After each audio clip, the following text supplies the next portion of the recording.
दोस्तों first story में बात करने वाले रजत दलाल की। क्या एक फिटनेस इन्फ्लुएंसर रजत दलाल के ऊपर गुस्सा हो गया? सो गाइस आपको पता ही होगा, रजत दलाल गए बिग बॉस हाउस के अंदर जहां पर उनकी छोटी मोटी लड़ाई हो रही है। अब इसी के ऊपर एक फिटनेस इन्फ्लुएंसर का रिएक्शन आता है जो रजत दलाल के ऊपर काफ़ी गुस्सा हो जाते हैं एंड गुस्से में कुछ ये बोलते हैं। वो बोलते हैं कि रजत दलाल अपने से कमज़ोर के ऊपर हावी हो जाता है, उनसे लड़ाई करता है क्योंकि उसको पता है उसकी वहाँ पर पिटाई नहीं होने वाली। अगर उसके अंदर दम है तो अपने बराबर वालों से टक्कर ले, तब मैं उसको बताऊंगा कैसे लड़ाई की जाती है। इसके अलावा वो ये भी बताते हैं कि उनको भी बिग बॉस से ऑफर आया था पर बिग बॉस वालों ने उनको रिजेक्ट कर दिया है।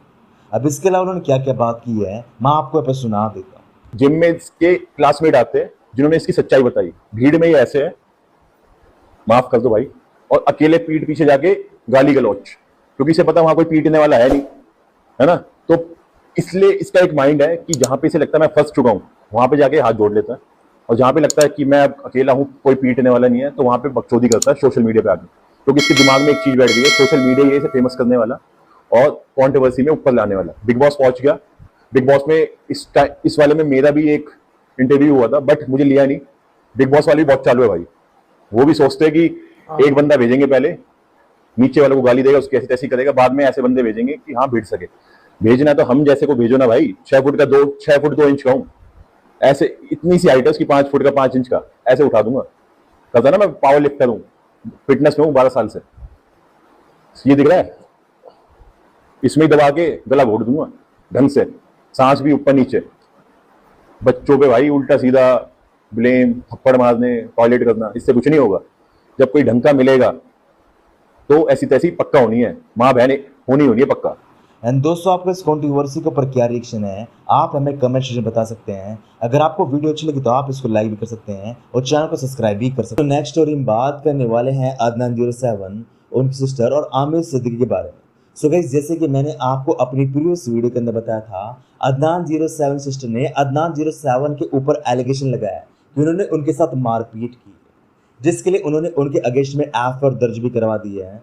तो हाल ही में अदनान 07 सिस्टर ने एक इंटरव्यू दिया है जहां पर उन्होंने बोला था इस मैटर के दौरान आमिर सिद्दीकी भी वहां पर मौजूद था और वो लड़ाई के अंदर पंगा इसलिए ले रहा है क्योंकि यहाँ पर वो फेम लेना चाहता है। इसका कोई कोई इन्वॉल्वमेंट ही नहीं है सारी चीज़ों में, he is not aware also, तो वो बेवजह फुटेज के लिए या जो भी चीज़ों के लिए आने की कोशिश कर। इंसान जब अपने सगी बहन के साथ ऐसी चीज़ें करेगा तो जो दुनियावी रिश्ते हैं उनके साथ वो क्या करेगा या क्या कर सकता है वो तो आने वाला वक्त ही बताएगा। अब इसके ऊपर आमिर सिद्दीकी का रिएक्शन आता है। तो हाल ही में आमिर सिद्दीकी ने एक ऑडियो मैसेज दिया है जहां पर उन्होंने बोला है कि उस मैटर में मौजूद नहीं था, बल्कि वो जानबूझकर उसको उस मैटर के अंदर लाना चाहती है और फेम लेने के लिए क्या यहाँ पर उसको अदनान 07 की जरूरत पड़ेगी?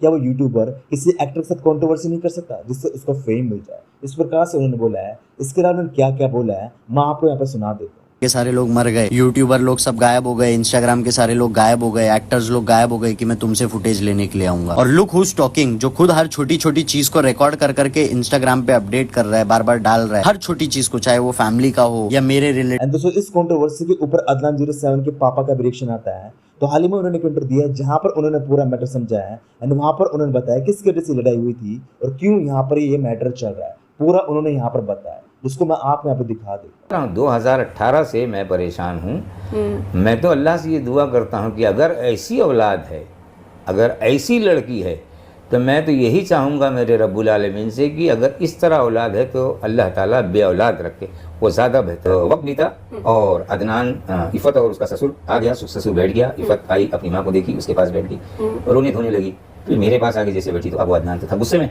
वो आया, वो आने के बाद उसने अपनी माँ को घूर के देखा, फिर मुझे घूर के देखा। अब उसके दिमाग में ये चला कि शायद अम्मी अब्बा ने बुलाया होगा, लेकिन जबकि हमने बुलाया नहीं ना, हमारी औरत ने बुलाया। तो फिर अब वो गुस्सा हुआ, क्यों आई यहाँ पर, क्यों आई यहाँ पर, क्यों आई यहाँ पर? तो मेरी लड़की ने मोबाइल निकाला, और उसकी बहुत बुरी आदत है, वो रिकॉर्डिंग करती है छोटी छोटी बातों। ओह अच्छा। हाँ, तो मैंने उसके हाथ से मोबाइल को छीना, और छीनने के बाद मैं बोला तुम जाओ बेटा, तुम जाओ तुम जाओ।